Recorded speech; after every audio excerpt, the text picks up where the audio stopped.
MSW Media.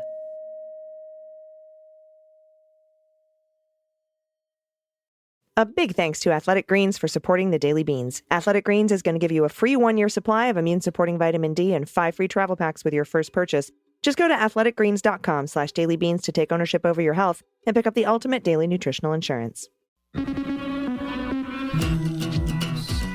with swearing. Daily Beans, Daily Beans. Daily Beans, Daily Beans. Hello and welcome to the Daily Beans for Tuesday, September 20th, 2022. Today, a judge denies the Pillow Man's motion to dismiss the Smartmatic lawsuit against him. That sentence would not make sense in any universe except this one. A judge has vacated the murder conviction of Adnan Syed. The House files its version of the Electoral Count Act reform bill. The Bexar County Sheriff in Texas has opened a criminal investigation into Ron DeSantis' operation to fly asylum seekers from Texas to Martha's Vineyard. The Department of Justice files a document review vendor in the Mar-a-Lago case, and Biden's approval rating climbs to 45%. I'm Allison Gill. And I'm Dana Goldberg. Hey, Dana, how's it going? I'm good, AG. We've got lots of news. How are you?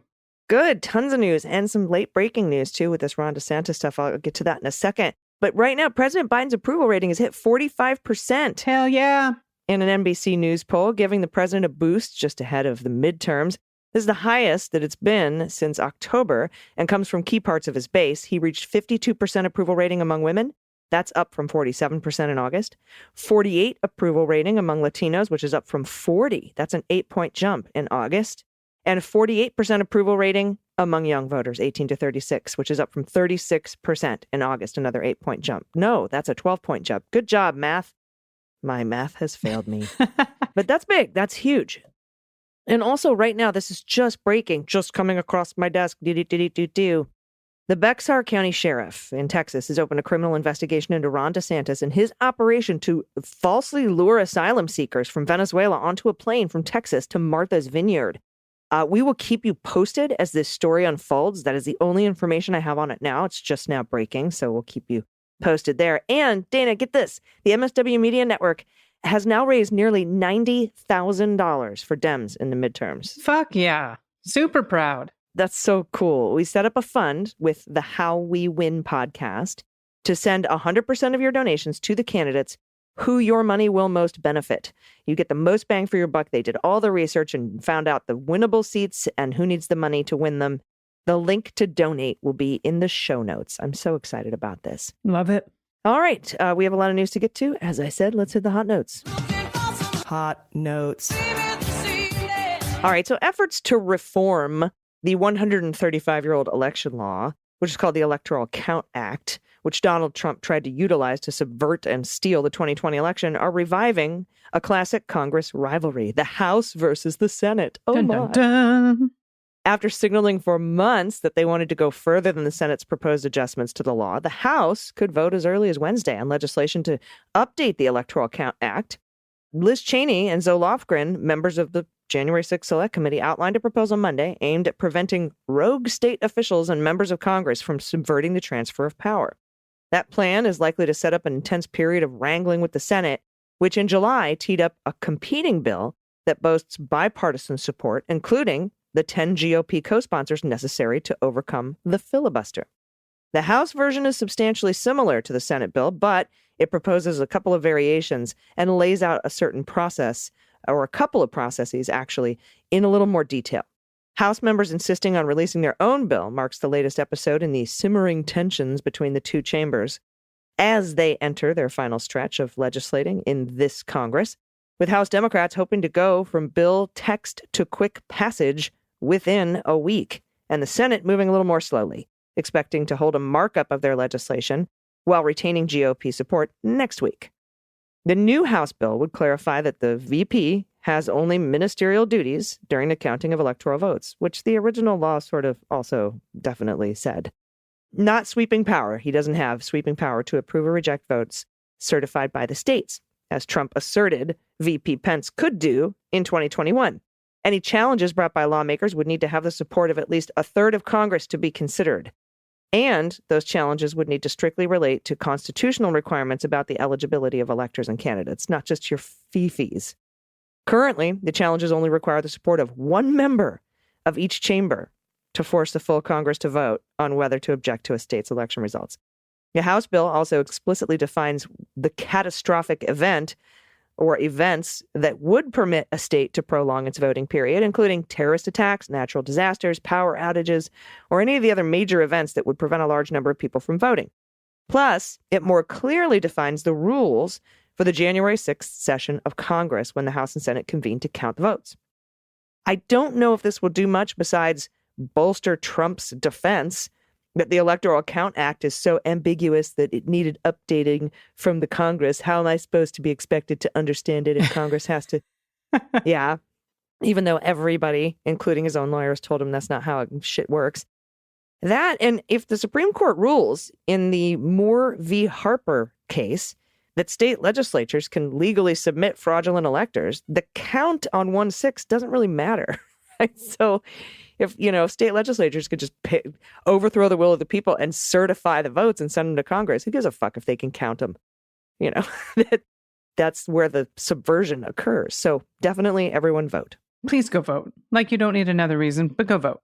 And moving on to the next story, a judge on Monday denied who? MyPillow. CEO Mike Lindell's request to dismiss a lawsuit brought by Smartmatic over false claims about its voting systems because Mike was spewing a bunch of shit. Now, Smartmatic is the company that provided election technology and services to Los Angeles' county during the 2020 election. That company alleges that Lindell and MyPillow publicly promoted, quote, the false narrative that the 2020 election was stolen, per the court order. And they did. A federal judge in Minnesota dismissed separate motions from both Lindell and MyPillow, concluding that Smartmatic has alleged sufficient facts for a plausible claim. Now, the claims include that Lindell's allegations were false and that he acted with malice to make the statements. He did.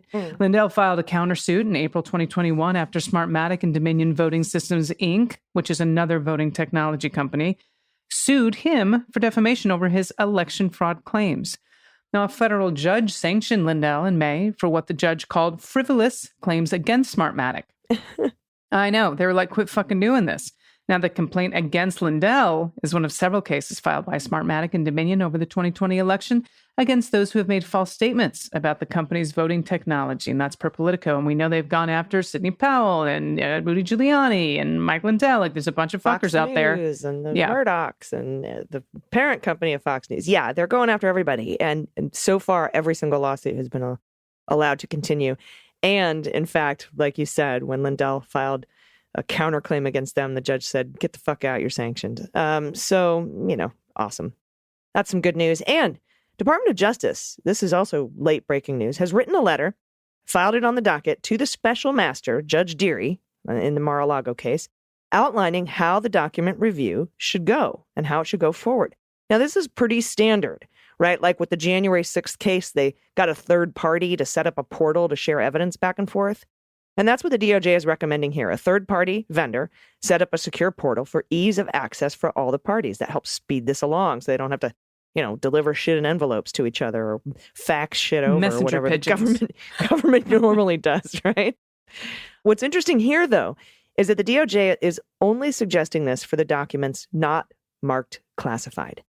Quote, master will not review the documents. Matt sounds like Dobby. Master. Master, which documents do I review, Master? Dobby is free. Master will not review the documents with classification markings. If the 11th Circuit does not stay the review of the documents with classification markings, the government will then propose a way forward. So none of this that we're writing about and creating a portal for is about these 100 or so classified documents. With regard to the rest of the stuff, quote, as reflected in the public record, the government's privilege review team already reviewed the seized materials to identify potentially privileged attorney-client communications. Applying an extremely low threshold to screen for such potentially privileged communications, the privilege review team identified a small number of documents we will call the filter materials. Those filter materials remain in the custody of the privilege review team and are segregated from the investigative team. So they aren't even looking at that. The investigators. Quote, non-documentary items like items of clothing, hamburger wrappers, whatever, will be made available to plaintiff's counsel and the special master for review at the FBI's Washington field office on reasonable notice during their regular business hours tomorrow. As previously stated in other filings, once the parties agree that certain items are personal records or the court has made such a determination, the government will return such items that were not commingled with classified documents by stipulation. The government will maintain a control copy of return materials. And the reason that they say that we'll give back items that, are, your underwear or whatever, that weren't commingled with classified documents, because stuff that's commingled with classified documents is evidence in a criminal investigation, because it proves that that person had those materials. You know what I mean? Like, it's kind of like Absolutely. Fingerprints, your underwear. So like, what he had these in a drawer with his passports, type of a thing. Even though they did give the passports back, they're like, here, whatever, dude, they're expired, you weirdo. DOJ also wants very frequent updates. For at least the first few weeks, they say, the government proposes that Master conduct weekly reviews with the parties by video or audio conference, or to resolve questions and ensure smooth operations. So give us a weekly update, bro. Also attached to this letter, this is new, you will find a copy of the government's proposed judicial protective order, which is due to be filed with Judge Cannon tomorrow. That's today, if you're listening to the show today on Tuesday. The protective order, by the way, Dana, is what prevents any of the parties from releasing this shit to the public or the press, right? And from the protective order, it says the court's order appointing special master requires the government to provide copies of materials seized during the August 8th execution of the court-authorized search warrant to the special master, to plaintiff's counsel, Trump's lawyers, and certain agents and employees. The seized materials are evidence in a criminal investigation case, most of whose details are not a matter of public record. In addition, the court's order requires the parties to prepare logs based on and derived from the seized materials that should similarly be protected from public disclosure to facilitate the special master's review process. To preserve confidentiality of non-public info and to protect the special master review process, the court enters this judicial protective order. The seized materials produced by the government are confidential and shall be disclosed to no one other than the special master, his law clerks, the plaintiff's counsel that admitted plaintiff's counsel on the record in this case, staff supporting plaintiff's counsel, clerical employees, stenos, secretarial assistants, who are working on this case under the direction of the plaintiff's counsel, and to whom it's necessary the seized materials be disclosed for the purposes of executing the court's orders, etc. So this is a list of all the people who can see this shit, and you need to provide us a list with all of their names before we even let you see it. This judicial protective order does not govern seized materials with classification markings. The government contends that seized materials with classification markings should not be provided to the special master or plaintiff's counsel, and has pending before the United States Court of Appeals for the 11th Circuit an application for a stay pending appeal. If the 11th Circuit stays this court order with respect to the documents with classification markings, this judicial protective order will govern seized materials without classification markings. So, yay. But if any classified materials will ultimately be provided to plaintiff's counsel, then we will propose a separate judicial protective order for the court to enter concerning documents with classification markings that are similar to a protective order pursuant to Section 3 of the Classified Information Procedures Act, CIPA, C-I-P-A. So again, we're not talking about the classified stuff. We're not even there yet. We're going to wait and see what the 11th Circuit says. So it's a good idea to punt on the classified documents, waiting for the 11th Circuit's ruling on their stay. AG, thank you so much in this story. This is a remarkable reversal. Adnan Syed walked out of prison on Monday for the first time since he was a teenager, having spent 23 years fighting his conviction on charges that he murdered his former high school girlfriend. That was a case that was chronicled in the first season of the hit podcast Serial, and I'm sure some of you listened to every episode. Judge Melissa Finn of Baltimore City Circuit Court vacated the conviction, and this is a quote, "in the interests of fairness and justice." She found that prosecutors had failed to turn over evidence that could have helped Mr. Syed at trial and discovered new evidence that could have affected the outcome of his case. Prosecutors have 30 days to decide if they will proceed with a new trial or drop the charges against Mr. Syed, who was ordered to serve home detention until then. Prosecutors said that an investigation had pointed to 2 possible alternative suspects, although those individuals have not been named publicly or charged. I sure hope they get the person who did it. Now, this is a quote, "At this time, we will remove the shackles from Mr. Syed." This is Judge Finn declaring after announcing her decision. Moments later, Mr. Syed walked out onto the courthouse steps, smiling as a crowd of supporters shouted and cheered. He gave a small wave, climbed into a waiting car, and without saying anything to reporters who pressed around him. In a motion filed in Baltimore City Circuit Court on Wednesday, prosecutors said that a nearly year-long investigation conducted by Mr. Syed's lawyer had uncovered information pointing to the possible involvement of 2 alternative suspects, as well as key evidence that the prosecutors may have failed to disclose, as I said earlier, in violation of their legal duty. Now, the investigation also identified significant reliability issues regarding the most critical pieces of evidence used to convict Mr. Syed, including cell phone tower data. Significantly, the investigation identified those 2 alternative suspects who may have been involved together or separately and were, quote, known persons at the time of the investigation, and they were never ruled out. That's what prosecutors said. Both had motive and propensity to commit this crime. That's what the prosecutors wrote. Now, prosecutors did not disclose their names. Close watchers of the case have been speculating about who they are and whether they are mentioned in Serial or the 4-part HBO documentary, The Case Against Adnan Syed. That debuted in 2019, and in 2020, the New York Times Company, it bought Serial Productions, the company behind that specific podcast. Now, prosecutors said a document they found in their trial file indicated that one of the people had threatened Miss Lee. Miss Lee is his girlfriend, in front of another person, saying he would make her disappear and kill her. Prosecutors also found another document in their trial file in which a different person relayed information that, quote, can be viewed as motive for that same suspect to harm the victim. And we're not talking about Syed. This is a different suspect. The evidence could have helped Mr. Syed at trial, but it was not at the defense's files. It wasn't in there or in any of the pleadings that the prosecutors produced for the defense. Now, the apparent failure to turn over the files, that may have violated a landmark Supreme Court ruling in 1963 called Brady versus Maryland. In that case, what it did is it obligates prosecutors to provide their adversaries with any evidence that could be construed as favorable to the accused. And that's what this motion stated. Yeah, so if you ever hear anyone say Brady materials, that's what they're talking the case about. is. Stuff that could be exculpatory or, blow apart a beyond a reasonable doubt, finding for the jury. So now let's do Making a Murderer, because I know there's bullshit over there too.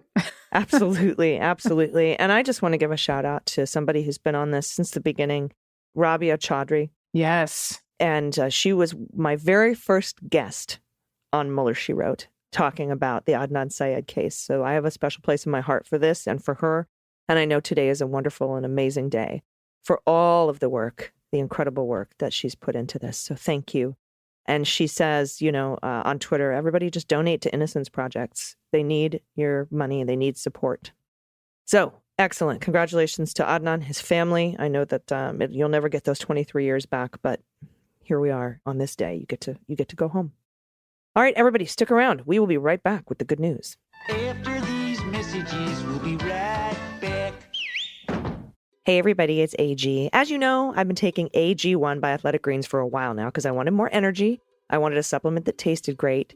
And I wanted something to get rid of the 25 bottles or so of vitamins and probiotics and superfoods and stuff that I was keeping in a cabinet just for that stuff, taking up space and costing me a bunch of money. But with one delicious scoop of AG1 by Athletic Greens, you get 75 high-quality vitamins, minerals, whole food source superfoods, probiotics, and adaptogens to help start your day. It's a unique blend of ingredients that supports your gut health, nervous system, immune system, energy, recovery, focus, aging, all the things. And I want to thank Athletic Greens for their support. Right now, they're offering you a free 1-year supply of immune-supporting vitamin D and 5 free travel packs with your first purchase when you visit athleticgreens.com/dailybeans. Now, I take AG1 first thing in the morning. It helps with my mental clarity, keeps me nice and alert. It's a very easy habit to pick up. Plus, with every purchase, they donate to organizations helping to get nutritious food to kids in need, including No Kid Hungry, right here in the United States. Right now, it's time to reclaim your health and arm your immune system with convenient daily nutrition. Again, just 1 scoop in a cup of water every day. That's it. And to make it easy, Athletic Greens is going to give you a free 1-year supply of immune-supporting vitamin D, plus those 5 free travel packs with your first purchase. All you have to do is head to athleticgreens.com/dailybeans. Again, that's athleticgreens.com/dailybeans to take ownership over your health and pick up the ultimate daily nutritional insurance. All right, everybody, welcome back. It's time for the good news. Who likes good news, everyone? Then good news, everyone.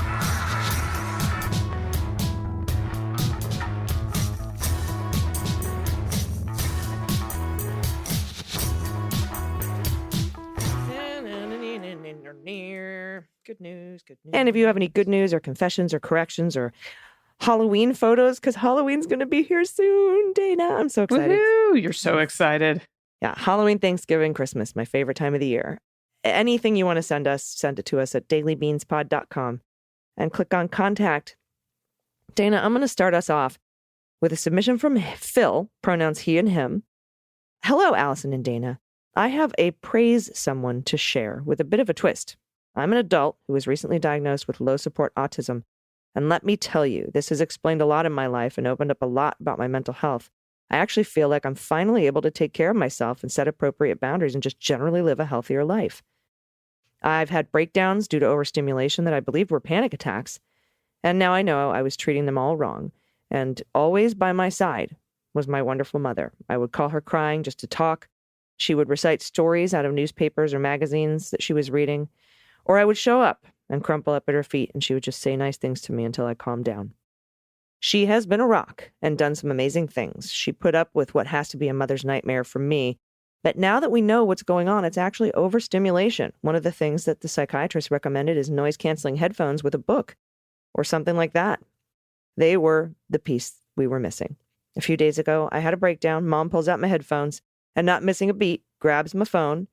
Here is the twist. She put on the Daily Beans. No joke. After it's all over, I asked her why she chose that. And she said, you always tell me stuff about what Allison and Dana say. And you laugh so much. God. That I thought it would work the best. So ladies, pat yourselves on the back. You helped this old autistic dude not make a fool of himself in public. Phil, I want to hug you. I've been pointed at, bullied, and laughed at so much. This was a breath of fresh air. I couldn't be more grateful. You really are wonderful. I owe a lot to you all. And now I can add a little of my sanity to that list. As pet tax, I've included my long-haired wiener dog, Razzie, and my Papillon, Tucker, in 2 pictures. The first is in the back of my car while we were watching the last solar eclipse, and the second is our happy place on our back deck. Oh, my God. My heart is swelling up with all kinds of love. I'm just so happy that you have this diagnosis and you can sort of make sense of the world around you. I have autistic people in my life and in my heart, and you just see the world differently. And the overstimulation, I can see how it affects the young man I'm close with. And I'm just so happy that you have an answer. And your mom, what a beautiful thing. And I'm just, I'm just, the fact that our voices can calm anybody brings me a lot of joy and a little tears. Thank you. Thank you so much for that, Phil. These pups and these animals are beautiful. Wow. Okay. We are moving to colon cancer Chris. No pronouns on Chris. Colon cancer Chris. Here again. I submitted some news back in January or so about my diagnosis and just wanted to update the Leguminati with news that I finished chemo and radiation and I'm going in for surgery soon. My doctors are optimistic that this should be my last procedure and I can get on with my life after recovery. Thankfully, my parents are going to let me borrow one of their cats so I can have an emotional support animal with me at home. They have six cats that each have their own favorite human. And I miss the one that had chosen me as hers a while I lived with them. I miss her. If things go well with Kitty Ella, known affectionately as Evil Queen, may have a new permanent home with me and my partner. I'll update with cat photos once I'm home from the hospital and Ella has settled in. Colon cancer Chris, we are sending you all the love for a very easy and successful surgery and healing time. Yes, 100%. And I look forward to these kitty pictures. Evil Queen. That's so great. Thank you for that submission. And again, we're sending out the vibes. Next up from Jen in Georgia, pronouns she and her. Hi, lovelies. I'm one of those crafty moms and always overachieved with birthday cakes and Halloween costumes. They're all teens now. This one was my favorite. When my youngest was in kindergarten, he requested to be a spider with a shark head. So I did what crafty moms do. Thanks so much for all you do. Your pods and Twitter feed are so informative, and your tone is chef's kiss. That is awesome. Oh my God, that kid is so damn happy. Oh my God, this is so great. This reminds me of my mom and dad went as a black widow spider and an exterminator. That's funny. So my mom just wore this black leotard and put black tights, black pantyhose on hangers and stuck them off her body like spider's legs. And this has that feel. Love it. With the strings attached to the other arms so that they move together. That's so great. And let me grab this next one because it's real short. You got From it. Heidi, pronoun she and her. I just want to say thank you, and I'm grateful for you ladies. Here's a short-haired void blep from Raven. The Blip. end. Mwah.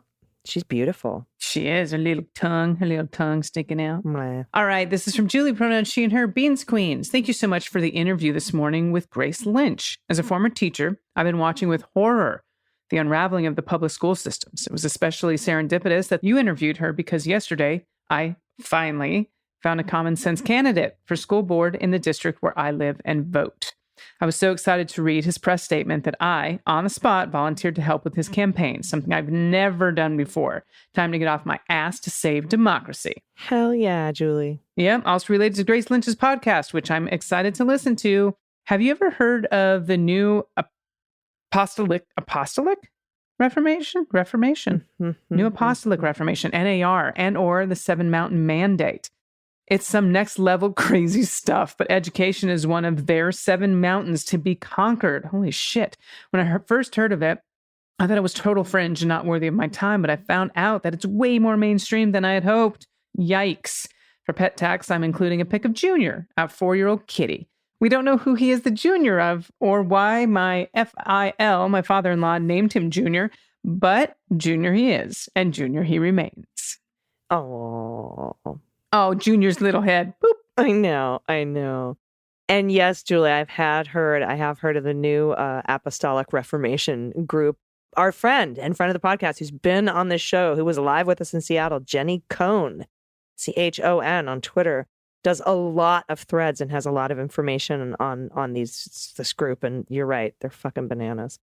Next up from Mary, pronoun she and her, ladies of the beans. I was so excited to order my Crimes and Crimes shirt. Was overjoyed to receive a small, quickly followed by the medium that I ordered. Yay, we did something right. I don't have a pet to dress up, so I made a pillow out of the small t-shirt. I love you and love your show. Thanks for all you do to enlighten the world. Look at this pillow. Oh my God, that's fantastic. Oh my God, great. Look at the Daily Beans. Yeah, because we put the Daily Beans logo on the back of the shirt. So look Love at that. it. That's so smart. That's a nice little pillow. It's a little pillowcase too, so you can wash the pillow inside. How very brilliant. Cool. Thank you. That's so great. Thank you so much. Oh, and there she's wearing her medium. Yay. I am really excited when you get wearing these out in the world, what sort of questions you get about what the fuck your shirt means. Oh my God, so right? Funny. It's so funny. Just a little bit of news that came across my desk again. I'm going to cover this tomorrow. But you remember how Donald Trump, Dana, Judge Deary, the special master, asked Donald Trump to tell him why, if he had any of these, if he had declassified any of the documents. You remember? He was like, let me see if I can find the verbiage. He asked Trump's team for declarations about any actions he's taken to declassify material. Well, they've sent him back a letter. Your Honor invited the parties to blah, blah, blah, blah, blah. The district court's ordered blah, blah, blah. They basically, in the meantime, they said, the district court's order indicates a presumptive end date of November 30th. Circulated today, compresses the entirety of the inspection. Just basically a bunch of bullshit. But they say we respectfully suggest that all of the deadlines can be extended to allow for a more realistic and complete assessment of the areas of disagreement. Along those lines, and to assure this court the parties are operating with the appropriate urgency, we would suggest a status conference in about 2 weeks to gauge how long the inspection process and rolling categorizations are taking. In the meantime, we provide this list. Finally, although we recognize the time for full objections on the draft plan is not today, we're concerned it contemplates resolving issues that were not raised by Judge Cannon in her order. They're basically not going to tell Judge Deary if they've tried to declassify anything. Well, why would they? Because they just said they were newspaper clippings. So how can they declassify newspaper clippings? Yeah, that's exactly right. They say the draft plan requires that we disclose information regarding the declassification to the court and the government. We respectfully submit that the time and place for affidavits and declarations would be in connection with a Rule 41 motion that specifically alleges declassification as a component of its argument for the return of property. Otherwise, the special master process will have forced the plaintiff to fully and specifically disclose the defense to the merits of any subsequent indictment without such a requirement being evident. And so they're basically like, well, we might use that as a defense later on. Right. So we aren't going to tell you if we declassified anything. They still refuse to say whether they declassified anything because they would be lying to a court. Unbelievable, but also believable. Yeah, totally believable. All right. Thank you so much for sending in your good news. I will cover that letter about Judge Dearie a little bit in more detail tomorrow. We're going to get a couple of things tomorrow. I'm going to be calling in to the actual hearing. The Judge Dearie has put out a phone number for folks to call in and listen to that hearing. So I'm definitely going to be in on that. And then, of course, we have the deadline. What was I think it was at noon. The 11th Circuit said, Trump, you have to tell us what your objections are to the stay, the appeal that the DOJ filed with 11th Circuit's due tomorrow. So we're going to have a lot of news on this tomorrow. I'm looking forward to it. Dana, do you have any final thoughts? No final thoughts today. All right, cool. Well, everybody send your good news in at dailybeanspod.com and click on contact. And until tomorrow, please take care of yourselves, take care of each other, take care of the planet, take care of your mental health. Vote blue over Q. And take someone with you. I've been AG. And I've been DG. And them's the beans. The Daily Beans is written and executive produced by Allison Gill with additional research and reporting by Dana Goldberg and Aimee Carrero. Sound design and editing is by Desiree McFarlane, with art and web design by Joelle Reeder with Moxie Design Studios. Music for The Daily Beans is written and performed by They Might Be Giants, and the show is a proud member of the MSW Media Network, a collection of creator-owned podcasts dedicated to news, politics, and justice. For more information, please visit mswmedia.com. MSW Media.